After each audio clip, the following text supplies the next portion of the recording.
Hello friends, आप सभी का बहुत बहुत स्वागत है मेरे YouTube channel study with Rahil Ansari में। और आज हम बात करने वाले हैं अभी जो रीट का जो नया सिलेबस आया है साइंस का, उसमें एक नया टॉपिक ऐड किया है कृषि प्रबंधन। तो कृषि प्रबंधन क्या है, इसके अंतर्गत क्या क्या चीज़ें रखी गई है, और इसमें हमारे डाला है कृषि की पद्धतियाँ और राजस्थान में उगने वाली प्रमुख फसलें। तो इनके बारे में हम चर्चा करेंगे और देखेंगे कि क्या क्या इस टॉपिक में सिलेबस में समाहित किया गया है। तो वीडियो थोड़ी सी लंबी हो सकती है, पर आप वीडियो को लास्ट तक देखिए। मैं इस टॉपिक को पूरा क्लियर करूँगा और आपके जो भी क्वेश्चन आएंगे इसमें से 2 या 3 क्वेश्चन वो आपके बिल्कुल सही हो जाएंगे। तो चलिए वीडियो को स्टार्ट करते हैं। तो सबसे पहले हम देखेंगे इसमें कि राजस्थान में जो है अपने राजस्थान में उगने वाली प्रमुख फसलें कौन कौन सी है। तो सबसे पहले हम देखेंगे फसलों के प्रकार कि हमारे राजस्थान में कौन कौन सी फसलें उगती है। तो सबसे पहले हम देखेंगे कि फसल कहते किसको है, फसल किसे कहते हैं। तो अब फसल किसे कहते हैं, फसल की परिभाषा क्या होती है। तो निश्चित ऋतु में, कोई भी निश्चित ऋतु में पादपों को सामूहिक रूप से उगाना क्या कहलाता है, फसल कहलाता है।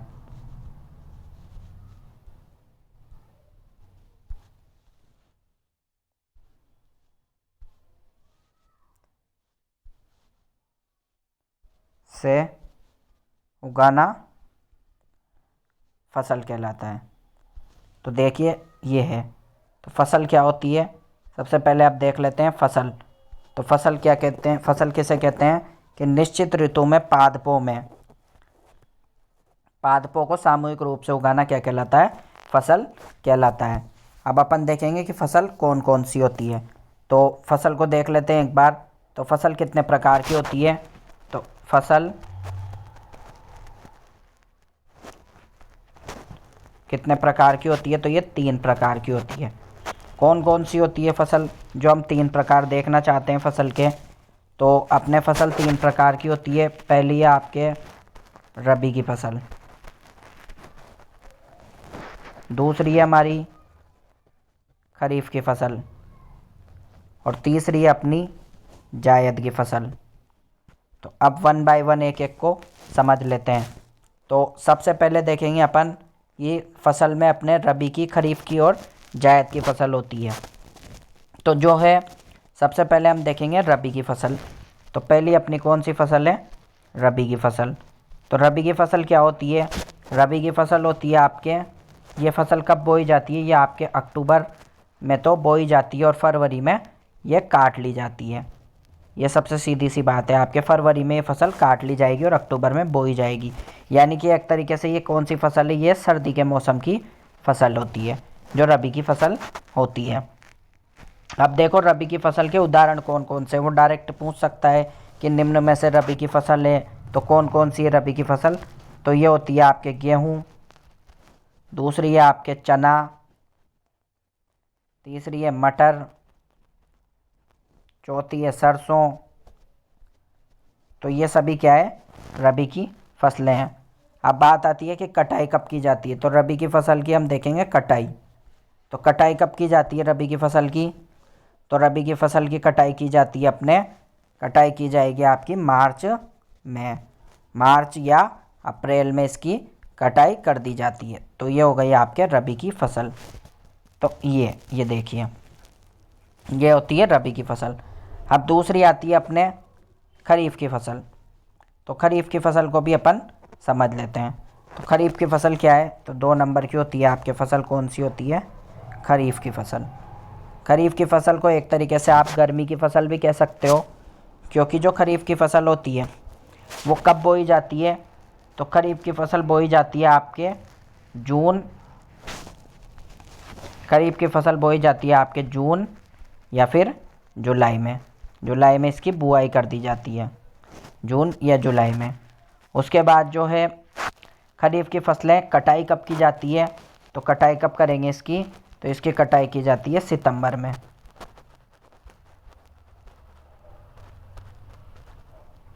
सितंबर में इसकी कटाई कर दी जाती है।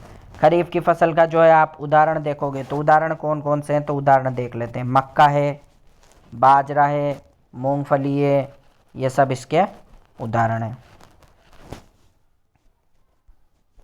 मूंगफली है, ये सभी खरीफ की फसल के उदाहरण होते हैं। ठीक है, उसके बाद हम चलते हैं तीसरे नंबर की फसल। तो तीसरे नंबर की फसल आपके कौन सी होती है? जायद की फसल। ये होगी आपके जायद की फसल। जायद की फसल कब बोई जाती है? तो ये बोई जाती है मार्च में। कब बोई जाएगी? मार्च में। और इसकी कटाई कब की जाती है? तो कटाई की जाती है इसकी जून में। जायद की फसल मार्च में बोई जाती है और जून में कटाई कर ली जाती है। इसके अगर हम एग्ज़ाम्पल की बात करें तो जायद की फसल में जैसे आपके आ जाएंगे तरबूज, खरबूजा, ये जो फसलें होती है पानी वाली जो नदी के किनारे बोई जाती है, ये सब क्या होती है? जायद की फसल होती है। तो एक बार आप आराम से देख लो, ये सभी है। रबी की फसल है जो अपने अक्टूबर में बोई जाएगी, फरवरी में काट ली जाएगी। सर्दी की फसल मानी जाती है गेहूँ, चना, मटर, सरसों, ये सब होती है। खरीफ की जो है गर्मी की फसल मान लो, जून जुलाई में बोई जाती है, सितंबर में काट ली जाती है। मक्का, बाजरा, मूंगफली वगैरह जो है इसकी फसल होती है। और जायद की फसल अभी आपको पढ़ाई है। अब अगला देखते हैं। अगला है अपने कृषि पद्धति। अपना अगला टॉपिक है कृषि पद्धति। तो कृषि पद्धति को अपन समझ लेते हैं। तो टॉपिक क्या है अपना? कृषि पद्धति। अब अपन कृषि पद्धति को पढ़ेंगे। तो कृषि पद्धति क्या होती है? तो कृषि पद्धति होती है किसान द्वारा, जो हमारा कोई भी किसान है तो उसके द्वारा फसल उगाने हेतु किए जाने वाले क्रियाकलाप, ये क्या कहलाते हैं आपके? ये कहलाते हैं आपके कृषि पद्धति। यानी कि कोई भी किसान है वो फसल को उगाने के लिए जो क्रियाकलाप करता है वो कृषि पद्धति कहलाते हैं। तो अब इसमें बहुत सारे क्रियाकलाप होते हैं, जैसे जुताई, बुआई, कटाई, जो भी हमारे सब होते हैं वो सब होते हैं। अब इसके हम चरण पढ़ेंगे, जैसा कि हमारे पूरी कृषि पद्धति टॉपिक में, तो इसके हम चरण पढ़ेंगे। तो देखते हैं हम इसके चरण। अब देखिए हम पढ़ते हैं। तो अब अपने आता है कृषि पद्धति के चरण। तो देखो, कृषि पद्धति के चरण, इसके चरणों की अपन बात कर लेते हैं। तो कृषि पद्धति के कौन कौन से चरण होते हैं? तो सबसे पहले अपन चरण देख लेते हैं कृषि पद्धति के। कृषि पद्धति के चरण की बात करेंगे तो इसका पहला चरण होता है अपने मिट्टी तैयार करना।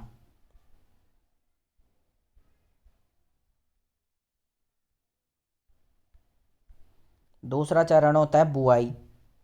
मिट्टी तैयार कर ली, अब दूसरा चरण होता है बुआई। तीसरे चरण की अपन बात करें तो तीसरा चरण अपने होता है इसका सिंचाई या खाद या उर्वरक, यानी कि फसल को जो भी खाद की ज़रूरत होती है वो। चौथे चरण की अपन बात करें तो चौथा चरण होता है सिंचाई। सिंचाई को हम पानी देना भी बोल सकते हैं। तो चौथा चरण आपके सिंचाई हो गया। पांचवा चरण होता है, तो पांचवा चरण आपके क्या होता है? सुरक्षा। जब आपकी फसल बड़ी हो जाएगी तो जाहिर सी बात है आपको फसल की सुरक्षा भी करनी पड़ेगी। और छठा जो चरण होता है, तो छठा जो अपने चरण होता है, छठा चरण होता है फसल काटना। जब फसल आपकी तैयार हो जाएगी तो आप फसल को काट के भी रखोगे। और सातवां चरण होता है भंडारण। जब आपकी फसल कंप्लीट हो जाएगी तो उसका भंडारण। तो ये था फसल के बारे में पूरा। ये इसके चरण है: मिट्टी तैयार करना और बुआई करना, उर्वरक और खाद, सिंचाई, और अपने सुरक्षा फसल की, फसल काटना और फसल का भंडारण करना। ये अपने इसके प्रमुख चरण थे। अब अपन एक एक चरण को पढ़ लेते हैं। तो सबसे पहला चरण है मिट्टी तैयार करना। तो आइए हम सबसे पहले चरण को समझ लेते हैं। पहला चरण है मिट्टी तैयार करना। आइए देखते हैं। पहला चरण मिट्टी तैयार करना। ये क्या है अपना पहला चरण, इसकी बात कर लेते हैं। तो देखो इसमें मिट्टी तैयार करना। अब मिट्टी कैसे तैयार करेंगे? तो मिट्टी तैयार करने की बहुत विधियाँ होती है। जैसे आप हल चलाकर भी मिट्टी तैयार कर सकते हैं, या फिर आप जो है हल चलाएंगे तो अब हल कैसे, या तो पशु द्वारा चला लो जो गांव में छोटे किसान हैं, और जो बड़े किसान हैं वो ट्रैक्टर के माध्यम से भी मिट्टी तैयार करते हैं। उसके बाद मिट्टी तैयार कर लेंगे। तो मिट्टी तैयार किस तरीके से आप करेंगे? तो मिट्टी तैयार करने में मिट्टी को क्या किया जाता है? मिट्टी को उलट पुलट किया जाता है। उलट पुलट करने को एक और बात नाम देते हैं पोली करना, मतलब मिट्टी को पोली किया जाता है। तो मिट्टी पोली हो जाएगी तो बीज उसमें आसानी से नीचे बैठ सकता है। अब आप पूछोगे कि पोली क्यों किया जाता है, इसका कारण क्या है कि क्यों मिट्टी को पोली किया जाता है? तो इसको समझते हैं। मिट्टी को पोली इसलिए किया जाता है क्योंकि जो बीज है वो बाहर की सतह पे अंकुरित नहीं होंगे। बाहर अगर सतह पे रहेंगे तो बाहर क्या होंगे? वो अंकुरित नहीं होंगे। इसलिए बीजों को नीचे सतह में दब जाए, इसलिए मिट्टी को पोली किया जाता है, ताकि उनका क्या हो सके? अंकुरण आसानी से हो सके, अंकुरण हो सके, इसलिए उनको पोला किया जाता है। ठीक है, उसके बाद चलते हैं हम आगे। अंकुरण आसानी से हो सके और नए पौधों की जड़ें गहराई तक जा सके। जो पौधों की जड़ें हैं वो गहराई तक जा सके,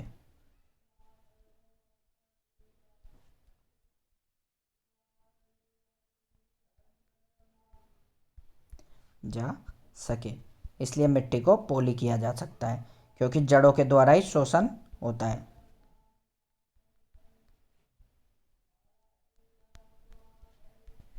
ये बात, तो ये हो गया आपके पूरा पहला वाला। ये देखो, तो पहले वाले में क्या है? मिट्टी तैयार करना। मिट्टी कैसे तैयार करोगे? हल चलाकर। तो हल आप पशु के माध्यम से या ट्रैक्टर के माध्यम से भी चला सकते हैं। तो मिट्टी तैयार करने की प्रक्रिया, इसमें मिट्टी उलट पुलट की जाती है, जिसे पोली करना भी कहते हैं। तो इसको इसलिए पोली किया जाता है ताकि बीज नीचे तक बैठ जाए और बीज का अंकुरण हो सके, और क्योंकि जड़ें जो होती है उसी के द्वारा श्वसन क्रिया की जाती है। ठीक है, अगला देखिए। दूसरा जो चरण होता है वो दूसरा चरण होता है आपके बुआई। बुआई ये सेकंड चरण होता है। तो बुआई क्या होता है? बुआई कब की जाती है? तो बुआई की जाती है जुताई के बाद। जुताई के बाद आपके की जाती है बुआई। बुआई आपने कर दी। अब बुआई करने के लिए सबसे मेन चीज़ है कि आपको क्या करना होगा? बीज का चयन करना है, क्योंकि जब तक आप उत्तम बीज काम में नहीं लेंगे तो बीज का चयन करना है। अब बीज का चयन आप कैसे करोगे? तो बीज कितने प्रकार के होते हैं? दो प्रकार के। कौन कौन से होते हैं? एक होता है भारी बीज और एक होता है हल्के बीज। हल्के बीज, तो इसमें जो है भारी बीज जो होता है, तो अब आप देखिए इसमें भारी बीज जो होता है वो तो होता है स्वस्थ बीज। ये पूछा जा सकता है क्वेश्चन कि कौन से बीज से ही बुआई करनी चाहिए। और हल्का बीज जो होता है वो होता है बेकार या अस्वस्थ बीज। तो अब आपको बुआई करनी है, तो आप इस चीज़ को सुन लो कि आप कैसे मतलब चेक करोगे कि कौन सा बीज हल्का बीज है और भारी बीज है। तो आप थोड़े से बीज लेके और पानी में डाल दोगे, तो जो बीज फूल के ऊपर आ जाएंगे वो तो हल्के बीज है, तो वो बुआई के लिए अनुपयुक्त है। बुआई हेतु कैसे हैं? वो अनुपयुक्त। और जो बीज ऊपर नहीं आके सतह में नीचे बैठ जाएंगे वो है भारी बीज। तो वो कैसे बीज है? वो उपयुक्त है बुआई के लिए। अब तीसरे चरण की हम बात करेंगे। तो तीसरा चरण क्या है अपना? खाद या उर्वरक। तो तीसरा चरण लिख लेते हैं। तो खाद या उर्वरक, उर्वरक इसको पढ़ेंगे। तो पोषक तत्वों की मात्रा बनाए रखने के लिए मिट्टी में खाद या उर्वरक का प्रयोग करते हैं। तो पोषक तत्वों की मात्रा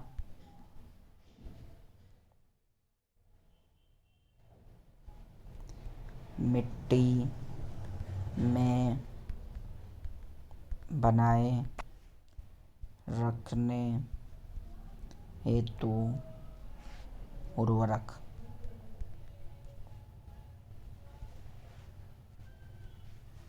का प्रयोग। तो ये देखो, उर्वरक का प्रयोग क्यों करते हैं? तो उर्वरक का प्रयोग करते हैं मिट्टी में पोषक तत्वों की मात्रा को बनाए रखने के लिए उर्वरकों का प्रयोग किया जाता है या खाद का प्रयोग किया जाता है। अब यहाँ पे आपके एक चीज़ माइंड में आ रही होगी कि उर्वरक क्या होता है और खाद क्या होता है, तो इसको समझ लेते हैं। तो देखो, ये सबसे पहले ये तो है खाद और इधर है आपका उर्वरक, इसमें दोनों में अंतर समझ लो। तो क्या होता है, खाद जो होती है वह आपके होती है प्राकृतिक, उर्वरक जो होता है आपके वो कैसा होता है, कृत्रिम। दूसरा चीज़ देखो आप, खाद क्या होता है, कहाँ पे निर्मित होता है? तो खाद आपके निर्मित होता है खेतों में। उर्वरक कहाँ निर्मित होते हैं? आपके फैक्ट्रियों में। तीसरी चीज़ आप देखोगे कि जो खाद होता है वो खाद किसकी बनती है? गोबर की खाद होती है। इस तरीके के इसके एग्जाम्पल होते हैं। जबकि जो ये उर्वरक होता है ये क्या होता है? Urea, ammonium sulphate, potassium, potash, ये सभी क्या है? खाद के प्रकार है। तो इस तरीके से आप इसमें आराम से अंतर को समझ सकते हैं। अगली चीज़ देखो आप, अगला जो हमारा चरण था, चरण नंबर 4, वो था हमारा सिंचाई। तो सिंचाई, अब सिंचाई क्या है, क्यों करते हैं सिंचाई, सिंचाई के बारे में हम बात करेंगे। तो सिंचाई क्या होती है? पौधे को भोजन के लिए जल की आवश्यकता होती है, यानी कि भोजन प्लस जल, ये दोनों अगर पर्याप्त मात्रा में मिल रहा है आपकी फसल को तो आपकी फसल बहुत अच्छी तरीके से बढ़ेगी। तो जल, सिंचाई का मतलब क्या है? एक तरीके से जल। अब आप पूछोगे कि जल की आवश्यकता क्यों पड़ी, तो जल की आवश्यकता को हम इसलिए समझेंगे कि जल की आवश्यकता पड़ती है, सबसे पहली ये आवश्यकता क्यों? तो पहली है इसकी बीजों के अंकुरण हेतु। अगर बीजों को जल ही नहीं मिलेगा तो बीज किस तरीके से अंकुरित होंगे, उनसे पादप कैसे निकलेगा? दूसरा है वाष्पोत्सर्जन की क्रिया में जल आवश्यक है, और जब पादप वाष्पोत्सर्जन ही नहीं करेगा तो कैसे चलेगा? तो वाष्पोत्सर्जन हेतु भी जल आवश्यक है। तीसरा जो आपको पूछेगा कि सिंचाई क्यों करनी चाहिए, तो सिंचाई तीसरा है कि जो है जल जो है वो पूरे खनिज लवणों को जड़ से संपूर्ण पौधे में परिवहन जल के माध्यम से होता है।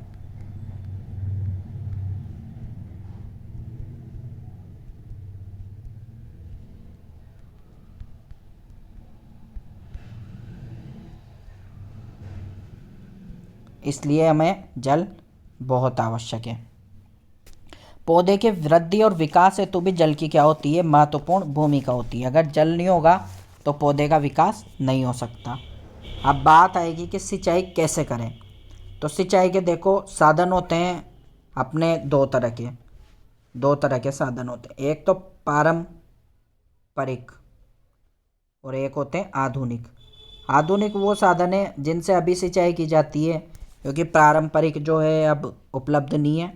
तो सिंचाई कैसे की जाती है? तो देखो, चड़स से की जाती थी पहले, रहट से की जाती थी पहले, ढेकली एक यंत्र होता था उससे सिंचाई की जाती थी। लेकिन अब ये सब क्या है, लुप्त हो चुके हैं। प्रेजेंट टाइम पे गाँव में ही इनसे सिंचाई होती है। अभी किससे सिंचाई होती है? या तो नलकूप से सिंचाई होगी, या फिर किससे सिंचाई होती है? डीजल पंप से सिंचाई होती है। तो ये सब क्या है? आधुनिक साधन है। अब देखो राजस्थान में सिंचाई कितने प्रकार की होती है। तो राजस्थान में सिंचाई देखते हैं अपन। तो राजस्थान में सिंचाई होती है दो प्रकार की। अब पूछो कौन कौन सी। तो पहली सिंचाई तो होती है राजस्थान में छिड़काव, पहली तरीका। और दूसरा तरीका होता है ड्रिप तंत्र, ड्रिप के माध्यम से। तो अब इनको समझ लेते हैं कि ये क्या है दोनों और कैसे इनसे सिंचाई होती है। तो असमतल अगर भूमि है तो वहाँ कैसे होगी, छिड़काव से सिंचाई। और ड्रिप तंत्र से कहाँ होगी, जहाँ समतल भूमि है। बस आपको बिल्कुल ये माइनर सा अंतर याद रखना है कि समतल है तो ड्रिप से और असमतल है तो छिड़काव से। अब जो समतल सिंचाई होती है, समतल भूमि पे ड्रिप से जो सिंचाई होती है, उसका एक नाम और रखा गया है, तो उसको आप ही को याद रखना है। इसको कहते हैं बूंद बूंद सिंचाई प्रणाली। बस इतनी सी चीज़ आपको याद रखनी है। उसके बाद नेक्स्ट जो अपना है वो है सुरक्षा। नंबर 5 पॉइंट कि सुरक्षा आप कैसे करोगे। सुरक्षा की बात कर लेते हैं। तो सुरक्षा को आप देखिए कि जैसे हमारी फसल खड़ी हो चुकी, अब फसल पे बहुत सारी दिक्कतें हैं। तो सबसे पहली समस्या क्या है, सबसे पहली समस्या है खरपतवार की समस्या।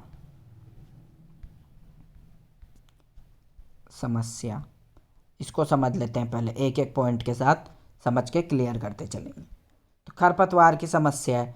अब खरपतवार की समस्या को आप कैसे दूर करोगे। सबसे पहली बात, खरपतवार क्या होती है, तो खेत में फसल के साथ अनावश्यक पौधे क्या कहलाते हैं, खरपतवार। तो ये क्या करते हैं, पौधे को पूरी तरह से पोषण नहीं मिलने देते और जो पौधे को पोषण मिलता है उसको भी ये खींच लेते हैं। तो हमें खरपतवार को नष्ट करने के लिए क्या करना पड़ता है, खरपतवार नाशी का प्रयोग।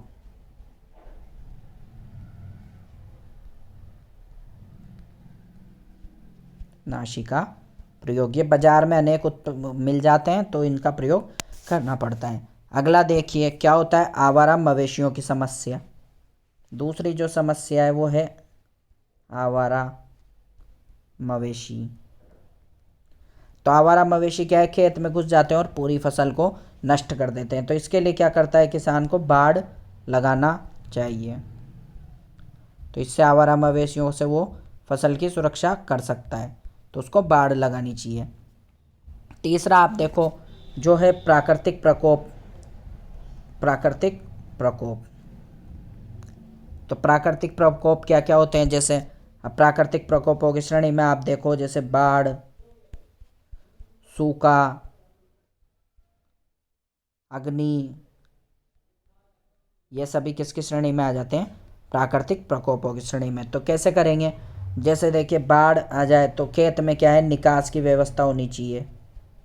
अगर सूखा पड़ जाए तो आपको सिंचाई करनी चाहिए। अब सिंचाई आप कहोगे कि प्राकृतिक स्रोतों से नहीं हो रही, तो आप कृत्रिम स्रोतों से सिंचाई करो, लेकिन बाढ़ से भी फसल की सुरक्षा करो। आग है तो आग से बचने के लिए अब आप क्या करोगे, तो आप अपनी फसल का बीमा करवाओ। फसल बीमा कराओगे तो इससे भी आपको सुरक्षा मिलेगी। उसके बाद आगे देखिए जो अपने फसल पे दिक्कतें आती है उसमें अगली दिक्कत देखिए रोग। फसल में बहुत सारे कीटाणु, जीवाणु, विषाणु, इनकी वजह से क्या है, बहुत सारे रोग हो जाते हैं। तो इससे बचने के लिए भी क्या करना चाहिए, समय समय पर कीटनाशकों का छिड़काव करना चाहिए।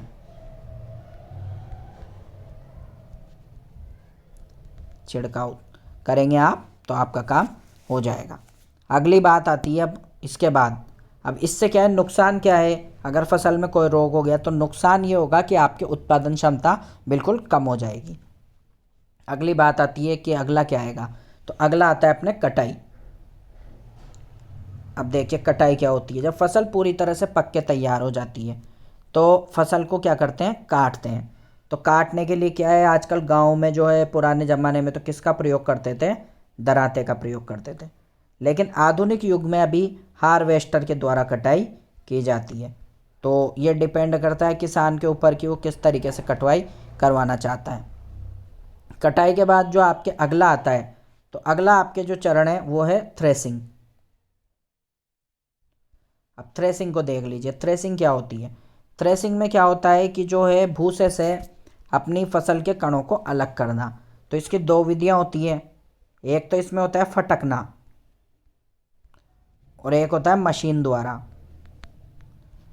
तो फटकने में क्या होता है, किसान इसको हवा में अपने फसल को उड़ाता है तो भूसा हल्का होने के कारण हवा में उड़ जाता है, जबकि जो अपने दूसरा होता है कण वो नीचे बैठ जाता है और मशीन के द्वारा हार्वेस्टिंग सिस्टम करवा लिया जाता है। ये होता है। अब 7वें नंबर का जो अपना पॉइंट है वो क्या होता है, उसको देख लेते हैं। वो है आपका भंडारण। भंडारण, भंडारण में भंडार शब्द है तो आपके यूं ही क्लियर है। भंडारण का मतलब क्या है, इकट्ठा करना, मतलब अपनी फसल को इकट्ठा करके इकट्ठा करना। अब इकट्ठा करके आप कहाँ ले जाओगे उसको, बेचने। तो बेचने के लिए आप कहाँ जाओगे, मंडियों में बेचना। अब मंडियों में बेचने के बाद जो मंडियों के भंडारण गृह होते हैं, तो मंडियों के भंडार, इसको क्या कहते हैं, मंडियों का जो भंडार होता है इसको कहते हैं साइलो। ये मोस्ट इंपॉर्टेंट क्वेश्चन है, ये पूछा जा सकता है आपके। मंडियों के भंडार को क्या कहते हैं, तो साइलो कहते हैं। ठीक है, यहाँ तक ये आपका पूरी फसल की जो भी थी कृषि पद्धति वो कंप्लीट हो चुकी है। एक बार इसको आप पूरा देख लो कृषि पद्धति को। ये देखो, सबसे पहले हमने पढ़े, ये देखिए, सबसे पहले जो है हमने पढ़े कृषि, तो फसलों के प्रकार, तो फसल किसे कहते हैं इसके बारे में पढ़ा, और जो है किस तरीके से सामूहिक रूप से फसल उगाई जाती है।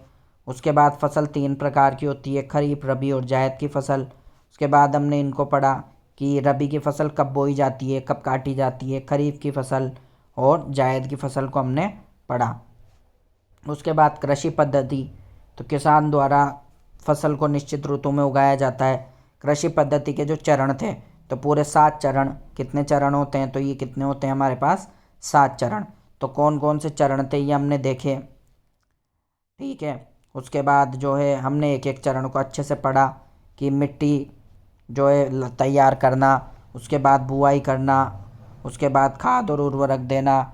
उसके बाद चौथा चरण था आपका जो अपने खाद और उर्वरक के बाद सिंचाई करना, सिंचाई के बाद फसल की सुरक्षा करना, और सुरक्षा के बाद आपका जो भी था क्या, कटाई, और कटाई के बाद आपका भंडारण। तो ये सारे चरण हमने पढ़े। तो भंडारण में भी आपको दिखाया मैंने। अब उसके बाद आप देखिए राजस्थान में फसलें, हमारा जो नया टॉपिक आएगा वो आएगा राजस्थान में फसलें। तो आइए हम देख लेते हैं राजस्थान में फसलें। तो सबसे पहले तो हम देख लेते हैं कि राजस्थान में फसल होती कौन कौन सी है। ठीक है, तो राजस्थान में अपने फसल कौन कौन सी होती है, तो राजस्थान में अपने मेन फसल होती है। देखिए अब देखते हैं, बाजरा, मक्का, ज्वार, सरसों, मूंग, तिल, चावल, जीरा, तारा मीरा, गेहूँ, चना। तो ये सब क्या है, अपने राजस्थान में होने वाली प्रमुख फसलें हैं। जैसे बाजरा, मक्का, ज्वार, सरसों, मूंग, तिल, चावल, जीरा, तारा मीरा, गेहूँ आदि। ये सब तो क्या है, राजस्थान में होने वाली प्रमुख फसलें हैं। तो डायरेक्ट पूछ सकता है निम्नलिखित में से राजस्थान में होने वाली प्रमुख फसलें हैं। अब हम देख लेते हैं कि राजस्थान में कौन कौन सी सब्जी या फल होते हैं। तो देखिए, सब्जी या फल, इनको भी हम देख लेते हैं। तो राजस्थान में कौन कौन से फल होते हैं, सबसे पहले हम फल देख लेते हैं। तो फल कौन कौन से हैं, संतरा, आम, बेर, पपीता। ये क्या है, राजस्थान में होने वाले प्रमुख फल हैं। अब उसके बाद जो है सब्जियां भी देख लेते हैं। इसमें से कोई आपके इतना क्वेश्चन आएगा नहीं, और पूछेगा तो बहुत नॉर्मल सा क्वेश्चन पूछेगा। तो सब्जियां भी देख लेते हैं।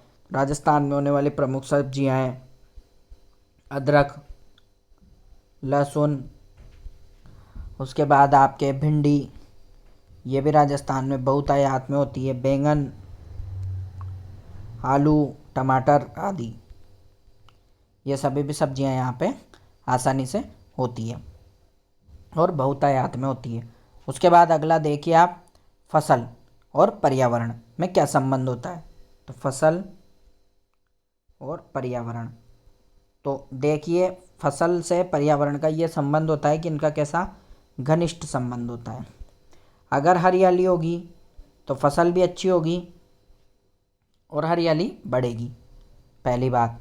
दूसरी बात आप देखिए कि फसल ज़्यादा होगी तो प्रदूषण कम होगा, ऑक्सीजन की मात्रा वायुमंडल में कितनी होगी, बढ़ेगी। ऑक्सीजन की मात्रा बढ़ेगी तो वातावरण शुद्ध होगा, वातावरण शुद्ध होगा तो वातावरण का तापमान नियंत्रित होगा और जो ये ग्लोबल वार्मिंग जैसी समस्याएं हैं इनसे छुटकारा मिलेगा। जब खेती ज़्यादा होगी तो सबसे मेन बात, मृदा का अपरदन कम होगा। तो दोस्तों ये था पूरा कृषि पद्धति का टॉपिक, जो मैंने आपको पूरा टॉपिक समझा दिया, पढ़ा दिया, और इसमें आपके कोई क्वेश्चन बाहर नहीं जाएगा। ये पूरा है। आपको अगर इसकी पीडीएफ चाहिए तो मैं पीडीएफ भी आपको अवेलेबल करा दूंगा, आपको पीडीएफ भी मिल जाएगी और आप आराम से पढ़ सकते हैं इसको, कोई दिक्कत नहीं है। इसमें आपके 101% आराम से क्वेश्चन सही हो जाएगा और आप अच्छे मार्क्स लाके आगे बढ़ पाओगे। Thank you for watching.